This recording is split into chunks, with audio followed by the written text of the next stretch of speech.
Pada saat itu, hal ini membuat orang-orang Turki itu mulai menampakkan peranan-peranan mereka dalam menebarluaskan agama Islam ini di seluruh wilayah. Hingga akhirnya bangsa Turki ini mendirikan sebuah negeri atau sebuah kerajaan yang besar yang akhirnya dinamakan dengan Kerajaan Saljuk. Oke, assalamualaikum warahmatullahi wabarakatuh. Kembali lagi di channel Al-Fatih Production dalam membahas seputar Daulah Utsmaniyah. Kemarin di episode yang pertama kita telah membahas asal-usul bangsa Turki, yang akhirnya berujung bangsa Turki ini mendirikan sebuah negara besar yang bernama Dinasti Saljuk. Nah, sekarang pembahasan kali ini kita akan membahas Kerajaan Saljuk ini, seputar dengan Kerajaan Saljuk, info-info menariknya aja. Nah, kita mulai dari awal. Oke, langsung aja ke poin pembahasan. Jadi setelah munculnya Kerajaan Saljuk ini di wilayah Mediterania Timur, sangat berpengaruh dengan politik-politik yang berada di situ, yang mana saat itu adanya Daulah Abbasiyah yang berhaluan Sunni Islam dan Daulah Fatimiyah yang berhaluan Syiah. Nah, kedua daulah itu saling berseteru dan saling bertentangan. Nah, munculnya Bani Saljuk ini berpengaruh besar. Munculnya Bani Saljuk ini di daerah ini, Mediterania Timur. Nah, Bani Saljuk ini didirikan oleh bangsa-bangsa Turki. Setelah bangsa Turki akhirnya mengalami keunggulan semakin wow, akhirnya bangsa Turki mendirikan sebuah kerajaan besar yang bernama dengan Kerajaan Saljuk. Nah, Saljuk itu mana aja sih? Saljuk itu daerah Khorasan, kawasan Transoksiana, negeri Syam, Iran, dan kawasan Asia Kecil. Itu kawasan-kawasan yang dulunya adalah penguasaan Saljuk, tempatnya Saljuk tempat di situ. Nah, Saljuk ini berpusat di Roy, daerah Khorasan, dan Baghdad di daerah Irak. Berarti ada dua pusat pemerintahan Saljuk ini di Roy. Roy itu sekarang apa sih? Kalau sekarang Roy itu namanya Tehran, ibu kotanya Iran. Dan Khorasan itu Iran, Afghanistan, dan wilayah-wilayah ada di sekitar situ. Nah, Baghdad sekarang Baghdad berpusat di Irak. Itu menjadi pemerintahannya Saljuk saat itu.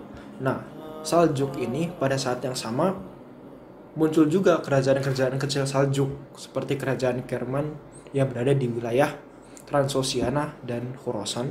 Lalu ada juga Bani Saljuk Syam yang berada di negeri Syam. Ada juga Bani Saljuk Romawi yang berada di kawasan Asia Kecil.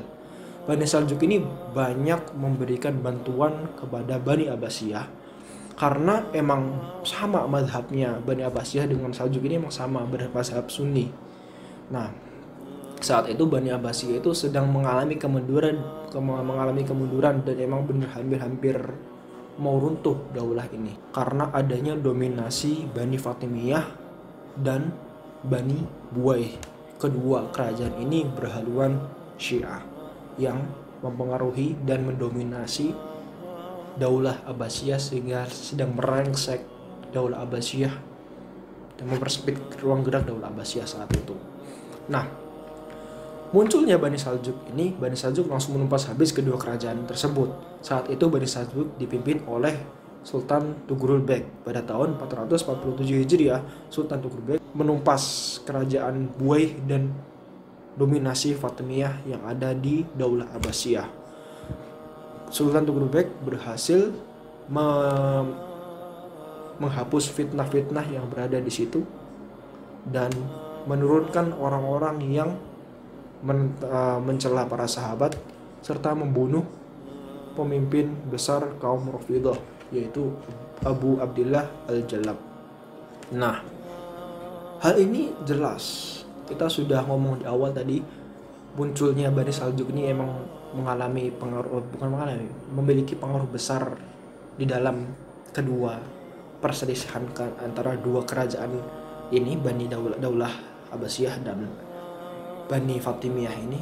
Nah, ini pengaruhnya memang besar, kita udah ngomong di awal, karena emang Bani Saljuk ini berhasil memukul mundur pengaruh dua kerajaan tersebut terhadap Daulah Abbasiyah. Nah, saat itu Tughurul Bek memasuki ibu kota Abbasiyah di Baghdad lalu mendapatkan apresiasi besar dari Khalifah Al-Qaim bi Amrillah saat itu, atau nama asli adalah Hamzah bin Mutawakkil, mendapatkan apresiasi, penghargaan, dan memberikan gelar-gelar kepada Sultan Tughrul-Bek. Di antara gelarnya adalah Sultan Ruknuddin Tughrul-Bek. Ruknuddin yang berarti pilar agama.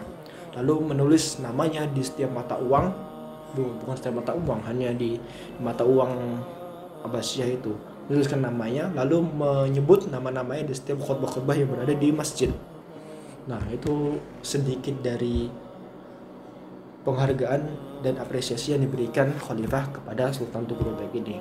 Nah, hal ini menjadikan Bani Saljuk ini menjadi tenar dan semakin unggul di dunia Islam. Nah, Tughrul-Bek ini dikenal dengan kepribadiannya yang berani, kuat, dan cerdas, serta religius, warok, dan adil. Ini dari sikap-sikap dan sifat-sifat yang dimiliki oleh Sultan Tughrul-Bek. Sedikit ilustrasi dari wajah Tughrul-Bek yang berada di mata uang Azerbaijan, tapi nggak tahu kenapa mata uang Azerbaijan kok tulisannya Turkmenistan di sini, saya nggak tahu. Mungkin mereka lebih paham seperti apa. Nah, Sultan Tughrul-Bek mendapatkan dukungan besar dari bangsanya, dan Sultan Tughrul-Bek benar-benar mempersiapkan pasukan besar serta berusaha untuk mempersatukan bangsa Bani Saljuk Turki dalam pemerintahan yang kuat. Nah, uniknya lagi, dalam menjaga hubungan di antara Daulah Abbasiyah dengan Bani Saljuk ini, Khalifah Al-Qaim bi Amrillah menikahi keponakan dari Sultan Tughrul-Bek ini. Jadi Sultan Tughrul-Bek punya kakak namanya Jeffrey Bek. Nah, Jeffrey Bek ini punya anak perempuan. Nah, Khalifah Al-Qaim bi Amrillah ini menikahi putri dari Jeffrey Bek ini pada tahun 448 Hijriah atau bertepatan dengan 1059 Masehi. Nah, pada bulan Sya'ban di tahun 454 Hijriah atau bertepatan dengan 1062 Masehi, Sultan Tughrul-Bek juga menikahi putri dari Khalifah Al-Qaim bi Amrillah. Nah, tapi tidak berlangsung lama, akhirnya Sultan Tughrul-Bek menemui ajalnya pada usianya yang 70 tahun. Setelah Sultan Tughrul-Bek membawa Bani Saljuk menguasai Khurasan, Iran, Irak bagian utara, dan timur. Nah, ini adalah Menara Tughrul-Bek yang dibangun di Roy, Khurasan, atau sekarang berada di Tehran, Iran. Ini adalah Menara Tughrul-Bek yang dibangun untuk memperingati betapa sungguh-sungguhnya Sultan Tughrul-Bek dalam memperluas wilayah Islam saat itu dan benar-benar membawa Bani Saljuk membawa kemenangan. Ya. Oke, terima kasih sudah menonton video kali ini. Sedikit pembahasan dari Kerajaan Saljuk berdirinya dan semakin pergerakan Kerajaan Saljuk yang semakin luas. Nah, untuk video selanjutnya kita akan membahas sultan-sultan yang mengganti posisi Sultan Tughrul-Bek setelah kematian Tughrul-Bek. Nah, tetap tonton terus channel ini dan mengkaji pembahasan-pembahasan seputar berdirinya Daulah Utsmaniyah. Thank you for watching, dan jangan lupa subscribe di bawah. Klik tombol subscribe dan lonceng untuk terus mengikuti pembahasan-pembahasan tentang Daulah Utsmaniyah. Oke, terima kasih. Assalamualaikum warahmatullahi wabarakatuh.